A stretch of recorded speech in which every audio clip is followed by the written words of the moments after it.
Hey guys, I want to do a video for you. I was doing some reading this morning in Isaiah 33, just part of my devotions, and quite a bit actually jumped out at me, so just wanted to share that with you guys. Chapter 32 is kind of talking about, well, the book of Isaiah in general is talking about some prophetic things that are happening in the near future, but it's also talking about some prophetic things that are going to be happening in the distant future at Christ's return, the setting up of the kingdom and things like this. So he's constantly kind of going back and forth between some immediate things that are happening and then some distant things that are happening. But the purpose of, or what I wanted to talk about in chapter 33 was not so much the prophetic application, although you can certainly see it, but more of the immediate pragmatic application of how we can take these things and put them to use in our lives. So he ends up chapter 32 and he's talking about the Spirit being poured out and about, there being a fruitful wilderness and things like that. And we know that when Jesus was talking about the Spirit, he talked about the fruit of the Spirit and that you'll know them by their fruits, and later on Paul talks about what the fruit of the Spirit is: peace, love, joy, things like this. And in 32 he talks about that there's going to be this time when the Spirit is poured out and that there will be this wilderness, this abundance of fruitfulness. But then he goes into 33 and he adds some cautions there. He talks about in verse 1, woe to thee that spoilest, and thou wast not spoiled, and dealest treacherously, and they dealt not treacherously with thee.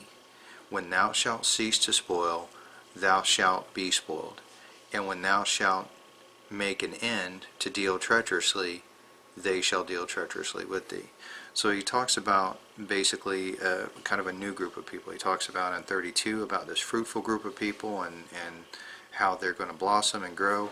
But then he also talks about, in contrast to that there's these people who are seeking to spoil others, but it will come back on them. They'll seek to deal treacherously with people, but it's going to come back to bite them and things like this. My dad used to have a saying, I still remember it to this day, and he would just look at me and say, son, it's a round world. What goes around comes around. And even though we look at that phrase kind of in the context of it being karma or something like that, it really is a biblical concept that what you reap, you sow. So that was one thing I wanted to point out. So he goes on in verse 2 and he says, O Lord, be gracious unto us. We have waited for thee. Be thou their arm every morning, our salvation also in time of trouble. So Isaiah is talking about, he's going back and forth describing things, and then he's coming back almost like a psalmist and praying to God, like, God, be our salvation, be gracious unto us. We're waiting on you. You are our strength. But then he goes off in verse 3 and he says, at the time of tumult the people fled. At the lifting up of thyself the nations were scattered. And one thing that I want you to kind of see here is that during the time of trial and tribulation, because these people were focused on themselves, they were scattered. It was the attitude, out of the abundance of the heart the mouth speaks. And one of the things that we see here is that out of their mouths is coming up the lifting up of themselves. And this is in contrast to verse 2, where Isaiah is saying that you're our strength, you're our salvation. So he goes on and he says, and your spoil shall be gathered like the gathering of a caterpillar. As the running to and fro of locusts shall he run upon them. The Lord is exalted, for he dwelleth on high. He hath filled Zion with judgment and righteousness. And then this is verse 6 is one thing I want you to kind of focus on. And wisdom and knowledge shall be the stability of the times. Strength of salvation, the fear of the Lord is his treasure. As they're going through all of these trials and tribulations, one of the things that you're going to notice is that everybody is going through them, but the perspective through which they see these things is really going to determine what happens with them. So there are going to be those who kind of see these trials and tribulations, and they try to kind of pull themselves up by their bootstraps, and I'm going to man up, and I'm going to hit this force head on because I'm a tough guy or whatever. And these people are going to scatter. They're going to fall on their face. But through wisdom and knowledge and the stability of thy times, the strength of salvation, the fear of the Lord is his treasure. One of the things that I want you to see here is that this is in contrast to a people who fear the Lord. So there are those who are kind of boastful and arrogant, and I'm going to muscle my way through this, and then there are those who see their circumstances, and through wisdom and through knowledge, they take these circumstances and they look and they ask themselves, God, what are you trying to do here? What are you trying to shape me? And it's interesting that you have two different groups of people going through the same problems, but one will focus inwardly, the other one will focus on Christ or on God. So, behold, their valiant ones shall cry out, or shall cry without. The ambassadors of peace shall weep bitterly. So he's talking about their valiant soldiers are going to weep, and their ambassadors of peace are going to weep. The highways lie waste, the wayfaring man ceaseth. He hath broken the covenant, he hath despised the cities, he regardeth no man. So he's got no respect for any kind of mankind whatsoever. It's just all about him. It's that arrogance and self-righteousness and things like that. The earth mourneth and languisheth. Lebanon is ashamed and hewn down. Sharon is like a wilderness, and Bashan and Carmel shake off their fruits. Now will I rise, saith the Lord. Now will I be exalted. Now will I lift up myself. So he's talking about this destruction is going to kind of come on these people, and that basically they're going to be hewn down. If you look at this in context to all these different great cities, it talks about how Bashan and Carmel will shake off their fruits, and Lebanon is hewn down. One of the things that we know is that Lebanon was one of the places that had these great cedar trees that I think at one point they had actually built the temple out of. So it was an area that was known for their great trees and things like that, and you'll notice that they're just laid to waste. The strength of each one of these locations is just laid barren. There's nothing there. But then the Lord says that in the midst of this, in the midst of all of this persecution, negativity, all of this, that he is going to rise up. Again, going back to verse 6, those that focus on him will see this and will recognize this, and they can stay focused on him during those trials, versus those who focus inwardly on themselves. They get laid waste with all of this.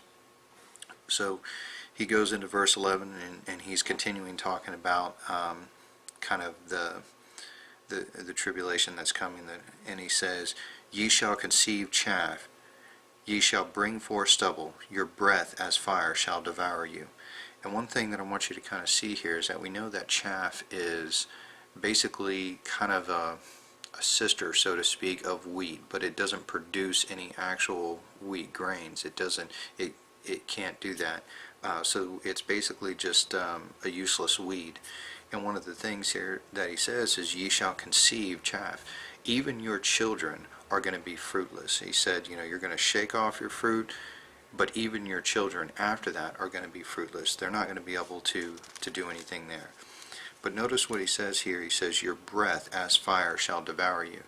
So we go back to Psalm 23, and we hear about how David has planted them by rivers of water, and how that plant is just drawing water from there. We see about Jesus telling the woman at the well, to ask him for living water, and that rivers of living water would flow out of them. We can see all of this, and we're constantly going back to an agricultural type of metaphor to talk about growth and things like that. But as these people become, or as they conceive and they give birth to fruitless children, these people are dry. They are without Christ. They don't have that moisture of life to soak in, and as a result of that, I want you to see what it is that actually starts the fire, that kindles them and sets them ablaze. It says, and your breath as fire shall devour you. the things that they say, again, going back up to verse 3, it's the things that they say, the boasting of themselves, that is ultimately going to set those dry twigs on fire. And he goes on and he says in verse 12, and the people shall be as the burning of lime, as thorns cut up shall they be burned in the fire. So the people are going to be burned by this fire and just completely engulfed. Hear ye that are afar off what I have done, and ye that are near acknowledge my might. One thing that we're supposed to do in this is that those who are afar off, they need to hear. They need to hear what it is that God has done. And we have that ability, being, 3,000 years removed from all this situation. We are afar off. We have the ability to hear what it is that happens here. But also those who are near acknowledge.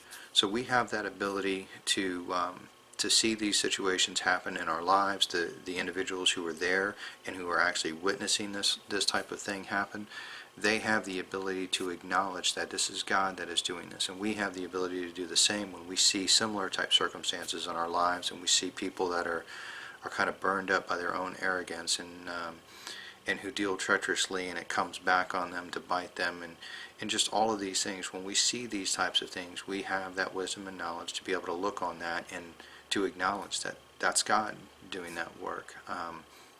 And we want to give him credit. We want to exalt him. We want to not try to pass this off on some other individual, or this person got through it because of their strength, or anything like that.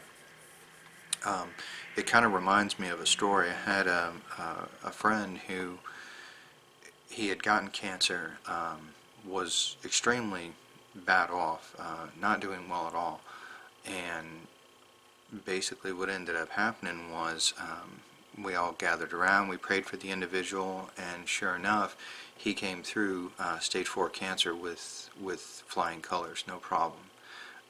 He was very humble in the beginning, and one of the things that we saw from that circumstance is that in that humility, in that brokenness, God came in and touched that individual and healed them and brought them out of it. But as time went on, and as kind of other individuals began to feed into this guy about how great he was, what he had done, and things like that, he began to buy into the lie. He began to buy into the fact that he had done this, he had overcome this cancer. And when it was all said and done, the cancer started returning.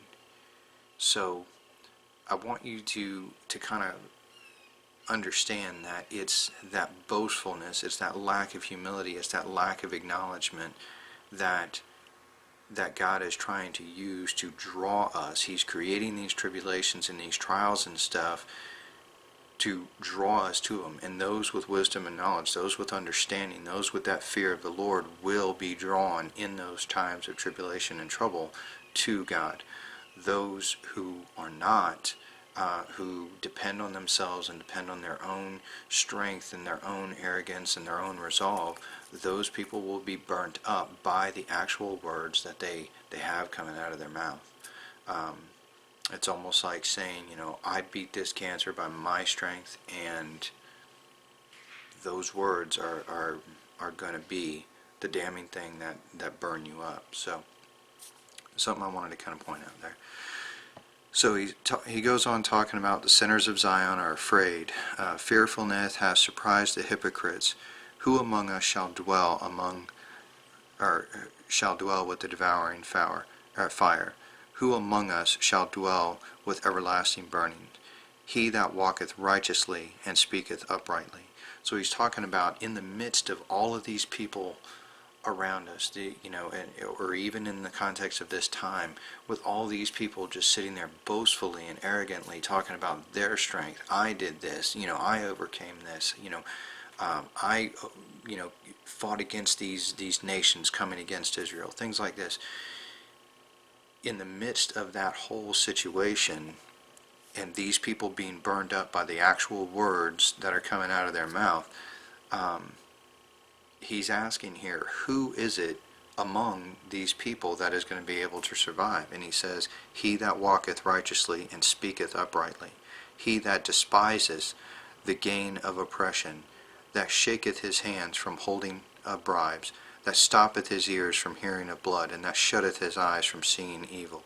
And he goes on to talk about here is, who is it that's going to be in the world, so to speak, that is going to be in this whole environment and is going to be able to survive it? It's going to be those who stay focused on him, those who walk with Christ, those who see the things that are going on in the world and they say, I want no part of it. They hear the gossiping and the murmuring and complaining, and they say, I don't want to hear it.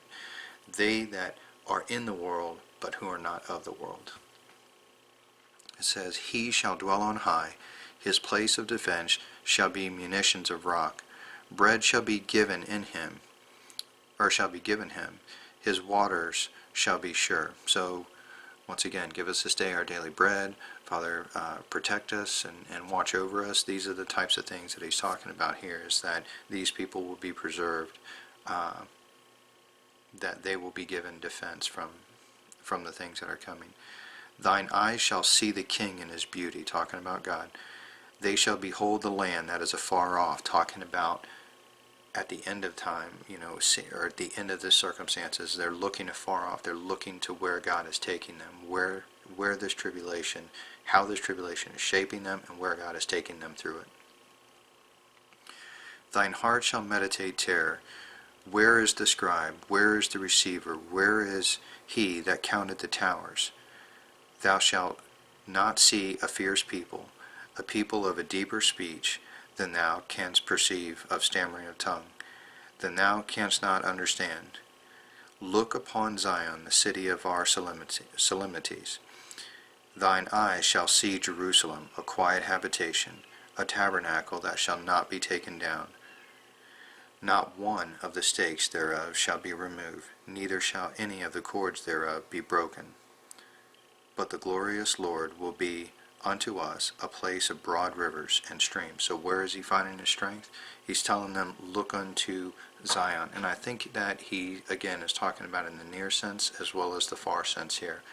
The near sense, I think he is talking about, look unto Zion, look unto the things that I have done in Zion. But I think for us, looking into the future, looking into all these tribulations and things like that, he's telling us to look unto heaven, look unto the things that we have to look forward to, the heavenly Jerusalem. But there the glorious Lord will be unto us a place of broad rivers and streams. So again, the Lord is that moisture. He planteth us by rivers of water. He is our living water. Wherein shall go no galley with oars, neither shall gallant ships pass by. And one of the things I want you to see here is that who is it that makes it in, that has this relationship, that actually goes into Jerusalem? It says, shall go no galley with oars, talking about those big ships. I kind of envision like these Viking ships and stuff, wrong time frame and stuff, but you understand what I'm saying, that have the oars and things like that.